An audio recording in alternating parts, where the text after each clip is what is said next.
باللہ من الشیطان الرجیم بسم اللہ الرحمن الرحیم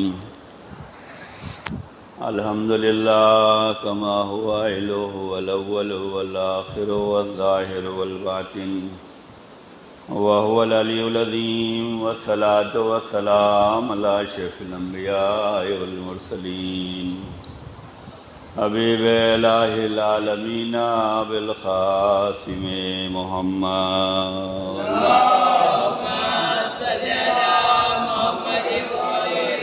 وعلی اہل بیت الطیبین الطاہرین المعصومین المظلومین ولعنۃ اللہ علی اعدائہم اجمعین من اليوم الی قیام یوم الدین آمین یا رب العالمین اما بعد فقد قال اللہ تبارک و تعالی فی کتاب المبین وهو اصدق الصادقین وقولہ الحق بسم اللہ الرحمن الرحیم فقل تعالوا ندعو ابناءنا وابناءکم صلوات بر محمد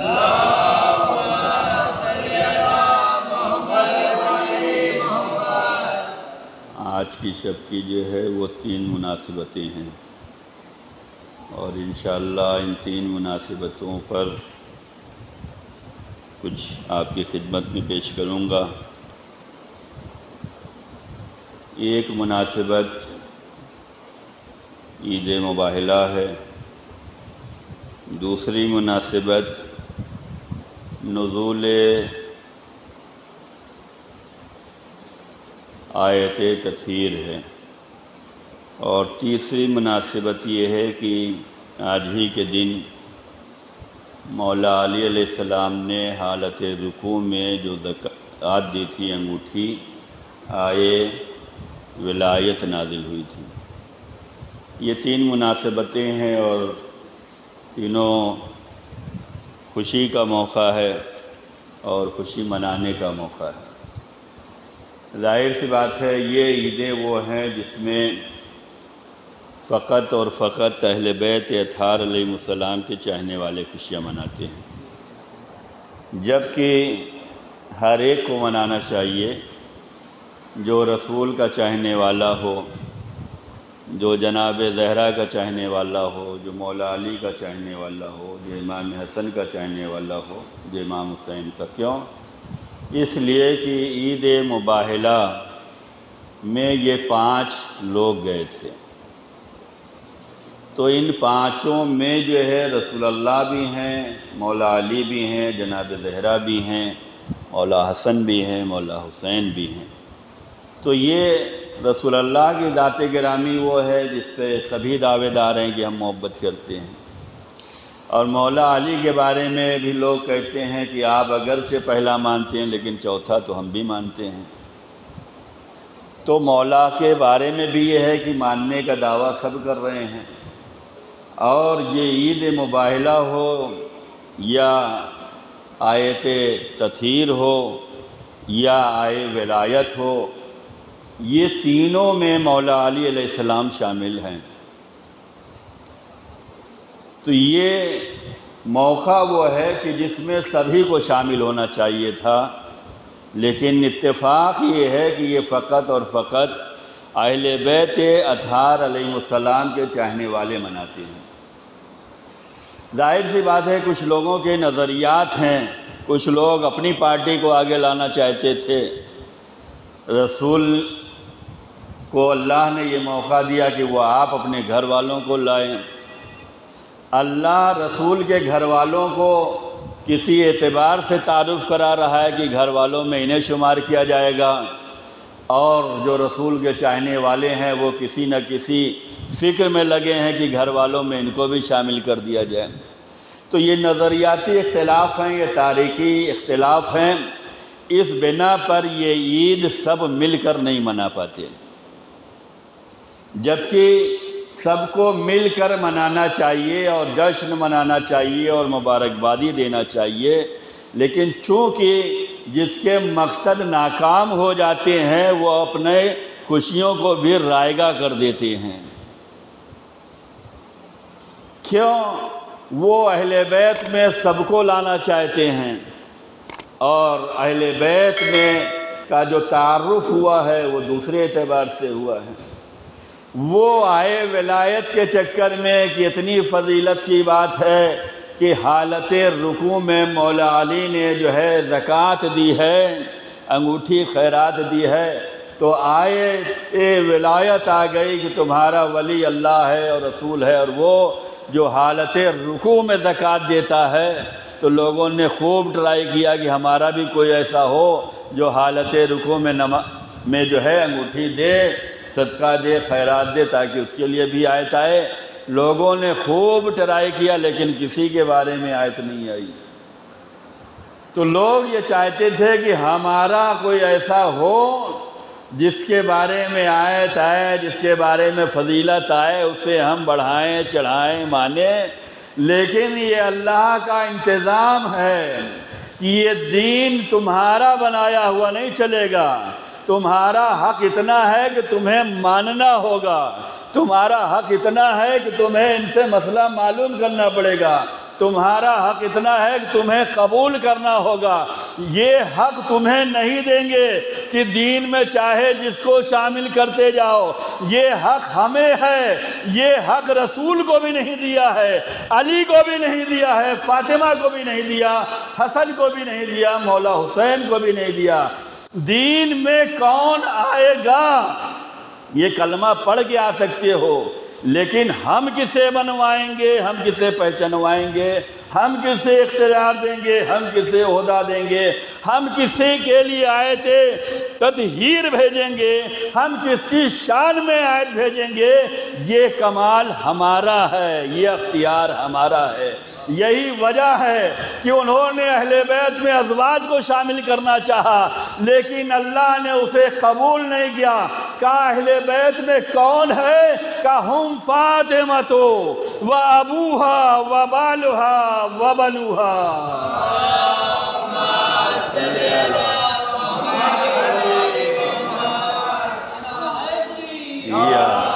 اہل بیت میں یہی ہیں جن سے فاطمہ کا رشتہ مضبوط ہو۔ یہ اہل بیت نبوت ہیں، نبی کے اہل بیت یہ ہیں، اس میں کوئی نہیں۔ اچھا، جب شامل ہونا تھا تب کوئی نہیں آیا۔ یہ بھی دیکھیے اتفاق کہ جب شامل ہونا تھا اس وقت کوئی نہیں آیا سوائے ام سلمہ کے، اور جب واقعہ ہو چکا تب کتابوں میں، روایتوں میں، بیانوں میں، کانوں میں، زبانوں میں، تب وہ جو ہے کہ انہیں بھی شامل کرو۔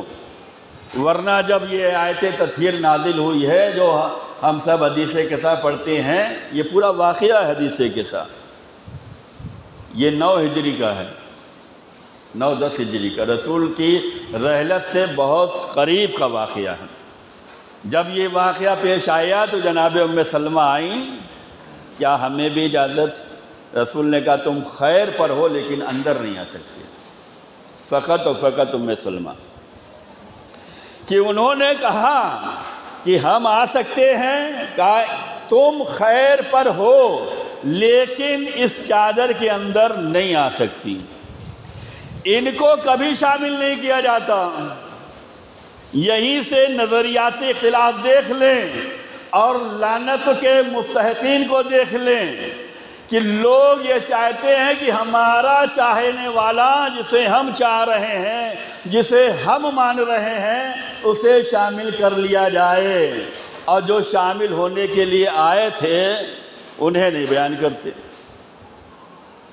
اور یہی مباہلہ ہو یا آیت تطہیر ہو، اس سے لوگوں نے دلیلیں دی ہیں۔ ثابت قدمی بہت ضروری ہے۔ انسان کو فقط جانکار نہیں ہونا چاہیے، جانکاری کے ساتھ ساتھ عمل، اس بات کو مانو، اس بات پر اٹل رہو، اس بات پہ ثابت قدم رہو۔ سعد بن ابی وقاص کا بیٹا یہ روایت کرتا ہے کہ میرے باپ سے معاویہ نے کہا کہ تم علی پہ سب و شتم کیوں نہیں کرتے؟ پورا شام کر رہا ہے، ممبروں سے کرایا جا رہا ہے، جو کر رہا ہے اسے پیش نماز بنایا جا رہا ہے، خطیب بنایا جا رہا ہے، عہدہ دیا جا رہا ہے، ماحول چل نکلا ہے، تم کیوں نہیں کرتے؟ تو اس نے کہا ہمارے سامنے آیت تطہیر ہے، ہمارے سامنے عید مباہلہ ہے۔ جب آیت تطہیر نازل ہوئی تو ہم نے دیکھا کہ رسول اللہ نے 5 لوگوں کو اکٹھا کیا اور اس کے بعد فرمایا اللہم ہؤلاء اہل بیتی، اے اللہ یہی میرے اہل بیت ہیں، تو میں علی پہ کیسے سب و شتم کروں؟ علی جو ہے اہل بیت میں شامل ہیں۔ رسول نے آیت تطہیر کے موقع پہ یہ فرمایا تھا یہ میرے اہل بیت ہیں، اور انہی اہل بیت کو میدان مباہلہ میں لے کے گئے تھے، تو میں کیسے ان پہ سب و شتم کروں؟ اس کا مطلب ہے کہ سعد بن ابی وقاص یہاں تک ثابت ہے، بعد میں بہکے ہوں الگ بات ہے، لیکن یہاں تک اس بات پہ ثابت ہے کہ ہم مولا علی پہ سب و شتم نہیں کریں گے، مولا علی کے خلاف نہیں جائیں گے، مولا علی کی شان میں نازیبہ کلمات نہیں ادا کریں گے۔ کیوں؟ ہمارے سامنے آیت تطہیر ہے، ہمارے سامنے مباہلہ کا میدان ہے، علی عظیم ہے، ان کی عظمت واضح ہے۔ اس عظمت کا اعتراف سعد بن ابی وقاص کر رہا ہے۔ دیگر ائمہ معصومین نے بھی اسی آیت تطہیر کے ذیل میں اور اسی مباہلہ کے ذیل میں آئے مباہلہ فَقُلْ تَعَالُوا نَدْعُ أَبْنَاءَنَا وَأَبْنَاءَكُمْ وَنِسَاءَنَا وَنِسَاءَكُمْ وَأَنفُسَنَا وَأَنفُسَكُمْ، اس آئے مباہلہ اور آیت تطہیر کے ذیل میں اہل بیت اطہار علیہ السلام اور ائمہ معصومین علیہ السلام نے حجت پیش کی ہے لوگوں کے سامنے۔ مولا علی امام علی رضا علیہ السلام فرماتے ہیں کہ مولا علی کی فضیلت جو ہے آیت مباہلہ سے اور آیت تطہیر سے واضح ہے، سب سے بڑی فضیلت یہ ہے۔ اور مباہلہ تو امتیاز کرے گا، مباہلہ پہنچانا چاہیے۔ آج کا زمانہ مقابلے کا زمانہ ہے، آج کا زمانہ اپنے دین کو پر ثابت بھی رہنا، اپنے دین کو پہنچانا بھی ہے۔ آج کا مقابلہ ٹیکنالوجی کا دور ہے۔ کل تک مسجدوں میں، امام بارگاہوں میں، ممبروں پہ کیا ہوتا تھا نہیں معلوم، سب کے نظریات اپنی مسجدوں تک تھے۔ آج ہر چیز جو ہے آن لائن ہے، ہر ایک تک رسائی ہے، ہر ایک سنتا ہے، کہاں پروگرام ہو رہا ہے، یہ پروگرام کہاں تک جا رہا ہے، سب سنتے ہیں۔ یہی وجہ ہے کہ آج کے دور میں ہر ایک اپنے فالور کو بچانے کے چکر میں پڑا ہے۔ غدیر گزری ہے، دیکھیے یوٹیوب پہ، کوئی ثابت کر رہا ہے، کوئی انکار کر رہا ہے، کوئی جھٹلا رہا ہے، کوئی دکھلا رہا ہے۔ کیوں؟ تاکہ ہم نے جو تاریخوں میں پڑھا ہے، چھپایا ہے، جو پردے ڈالے ہیں، جو ہم نے در اہل بیت سے لوگوں کو روکا ہے، جو مولا علی کے حق کو روکا ہے، ان کی فضیلت کو روکا ہے، جسے ہم نے چاہا اس کے فضیلت لکھوائے ہیں، اس کو بڑھاوا دیا ہے۔ آج یہ غدیر شان سے منائی جا رہی ہے، ہر ایک تک پہنچ رہی ہے، اپنا ہو، پرایا ہو، چھوٹا ہو، بڑا ہو، چاہے جہاں رہنے والا ہو، وہ غدیر سن رہا ہے اور لوگ تڑپ رہے ہیں۔ عید غدیر نہیں منانا چاہیے۔ کیوں؟ کہتے ہیں کہ یہ تو فلاں کی خوشی میں منائی جا رہی ہے۔ اب وہی منائے گا جو خوشی منائے گا۔ بھائی یہ غدیر خلیفہ سوم کے مرنے سے پہلے کی ہے۔ یہ جتنے آج یہ کہہ رہے ہیں کہ خلیفہ سوم کے مرنے کی خوشی عید غدیر ہے، وہ اپنی قوم کو آج بھی بہکا رہے ہیں، ورنہ غدیر 18 ذی الحجہ 11 ہجری کی بات ہے، یہ پہلے سے منائی جا رہی ہے۔ اور آج جو یہ اپنی قوم کو رو رو کے، تڑپ تڑپ کے بچانے کے چکر میں ہے کہ عید غدیر ہم نہیں منا سکتے، اس لیے کہ یہ خلیفہ سوم کی شہادت ہے اور وفات ہے اور ہونا ہے، یہ ہے وہ ہے، یہ اپنی قوم کو آج بھی بیوقوف بنا رہے ہیں۔ لیکن آنے والا زمانہ روشن زمانہ ہے، مستقبل علی والوں کے لیے ہے۔ لوگ بیدار ہو رہے ہیں، سمجھ رہے ہیں حقیقتوں کو تلاش کر رہے ہیں۔ عید غدیر یہ اس سے پہلے کی عید ہے۔ جو تم نے عید غدیر پہ پردے ڈالے تھے، اللہ نے 18 ذی الحجہ کو پھر روشن کر کے بتلا دیا ہے کہ اگر چوتھا مان رہے ہو تب بھی تو خوشی منانے کی بات ہے کہ آج ہمیں مولا ملا۔ جو مولا ہمیں غدیر میں ملا تھا وہ تمہیں 3 زمانوں کے بعد ملا ہے۔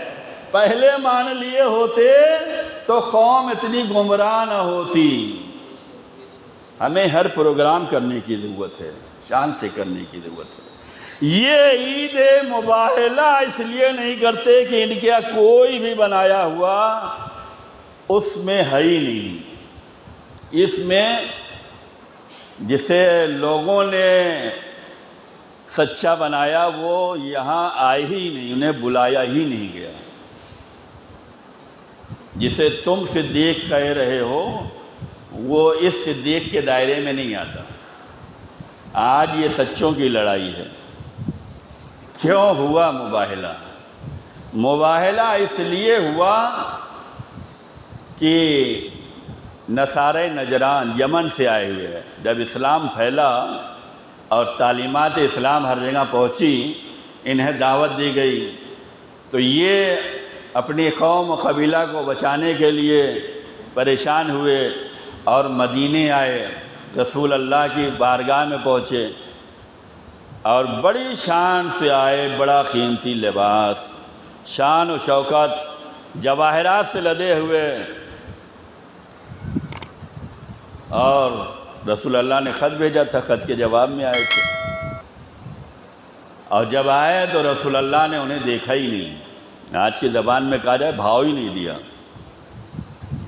وہ سفر طے کر کے آئے ہیں، ملنے کے لیے آئے ہیں، لیکن اپنا جاہو جلال دکھلانا چاہ رہے ہیں۔ ہمارا یہ سوٹ بوٹ فیشن، یہ قیمتی جواہرات، یہ نکلیس اور یہ کیا کیا، سب سونے چاندی کے، ہیرے جواہرات کے۔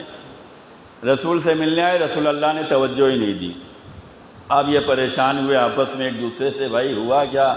خط لکھ کے بلوایا ہے، دعوت اسلام دی ہے، اب ہم آئے ہیں تو بات کرنے کے لیے تیار نہیں۔ آپ بتاؤ، آپ بتاؤ، آپ میں لگا رہا، کہا کوئی نہیں بتا سکتا کہ رسول کا مزاج کیوں بگڑا ہوا ہے۔ رسول کے مزاج کو کوئی صحابی نہیں سمجھ سکا۔ یہ 9 ہجری کا واقعہ ہے، جب 9 ہجری میں رسول اللہ کی رحلت 11 ہجری میں ہے، رسول اللہ کی رحلت سے قریب جب صحابہ رسول اللہ کے مزاج کو نہیں سمجھ سکے تو ان کے دین کو کیا سمجھیں گے، ان کی شریعت کو کیا سمجھیں گے، ان کی تعلیم کو کیا سمجھیں گے۔ اسی لیے ہم کسی کو نہیں مانتے سوائے اہل بیت کے، اس لیے کہ مزاج نبوت کو جو بہتر سمجھ سکتا تھا وہ نبی کے دور میں علی تھے یا نبی کے بعد اولاد علی تھی، باقی کوئی نہیں تھا۔ یہ نصارہ نجران آئے ہیں، پریشان ہیں، کوئی بتانے کے لیے تیار نہیں ہے نبی کیوں ناراض ہیں ان سے۔ کہا علی سے پوچھو۔ مولا علی کی بارگاہ میں آئے، ہم لوگ اتنا لمبا سفر طے کر کے آئے ہیں، دعوت پہ آئے ہیں، خط بھیج کے بلایا گیا ہے، ہم لوگ اسلام کے بارے میں بحث کرنے آئے ہیں، ایسا کیوں مزاج بگڑا ہے؟ کہا علی نے ان کے ہیولے کو دیکھا، چال ڈھال کو دیکھا، کہا اسی لباس میں گئے تھے؟ کہا یہ لباس جا کے بدل لو، تب جا کے نبوت سے ملاقات ہو سکتی ہے۔ پتہ یہ چلا کہ ہمارے روب و جلال جو ہیں وہ مسجدوں سے باہر ہونا چاہیے، اسے مسجد میں، امام بارگاہوں میں اور درگاہوں میں اور اہل بیت کے قریب نہ لانا، ورنہ تمہاری اوقات یہ ہے کہ نہ نبی ملیں گے نہ نبی والے ملیں گے۔ اپنی اوقات میں اگر رہنا ہے تو بزم محفل میں جب آؤ تو مل جل کے رہو، جیسے غریب بیٹھ جاتا ہے ویسے امیر بیٹھے، کا لباس بدل کے آؤ، پھر جو ہے نبی ملیں گے۔ جب علی کے مشورے پہ عمل کیا گیا اور انہوں نے جا کے لباس اتارا اور سادگی میں آئے تو رسول اللہ نے مسکراتے ہوئے استقبال کیا ہے، آئیے تشریف لائیے۔ کہا اتنا تبدیلی کہاں؟ نبوت کے مزاج کو سمجھنا ہوگا۔ ایام عزا آ رہے ہیں، سارا غرور، گھمنڈ، ڈنا، لڑائی جھگڑا، فتنہ و فساد، ہماری انجمن، ہماری مجلس، ہمارا تبرک، ہمارا وقت، سب کچھ ختم کر دو اگر حسین سے قریب ہونا چاہتے ہو۔ یہ بزم حسین ہے، یہ فرش حسین ہے، یہ عزا خانہ ہے۔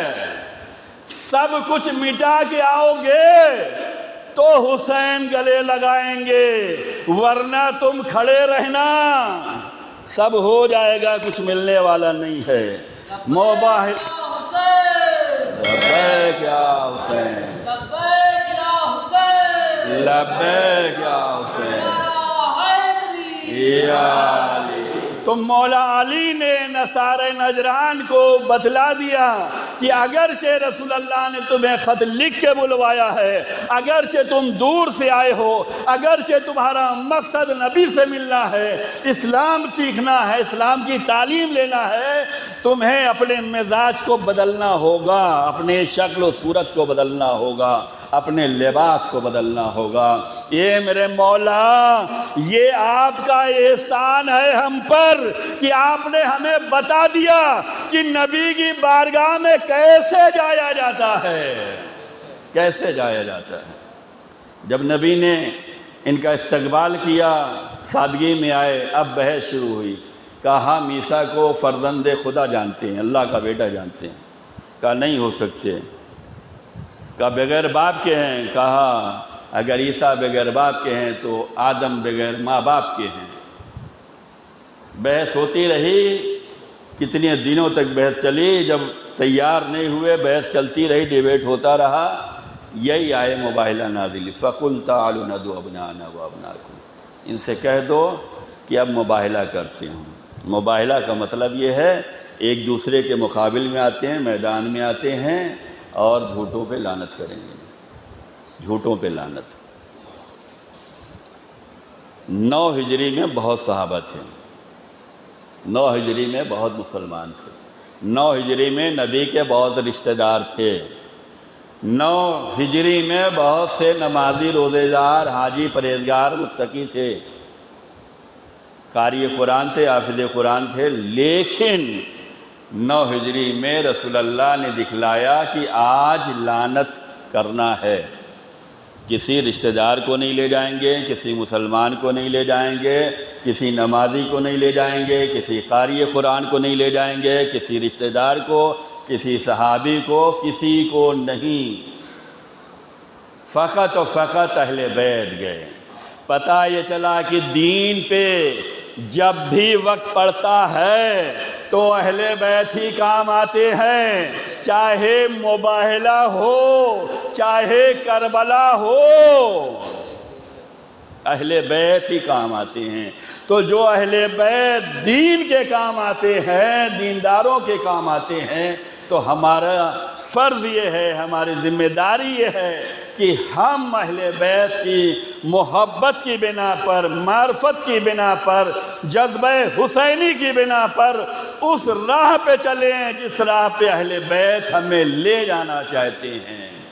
آنے والے ایام کی تیاری کریں اور بہترین طریقے سے کریں، خلوص کے ساتھ کریں، جذبے کے ساتھ کریں، معرفت حسین کے ساتھ کریں کہ اللہ ہمیں اور زیادہ حسین سے قریب کر سکے، اور زیادہ معرفت دے سکے۔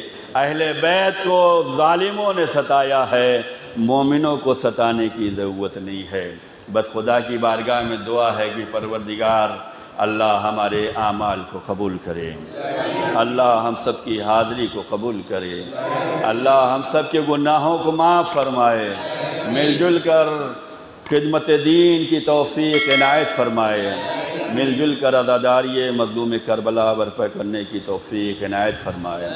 پروردگار ظہور حضرت امام زمان علیہ السلام میں تعجیل فرما، ہم سب کو امام کے خادم و ناصروں میں شمار فرما۔ بسم اللہ الرحمن الرحیم، ان اللہ ملائکۃ یصلون علی النبی یا ایھا الذین آمنوا صلوا علیہ وسلموا تسلیما۔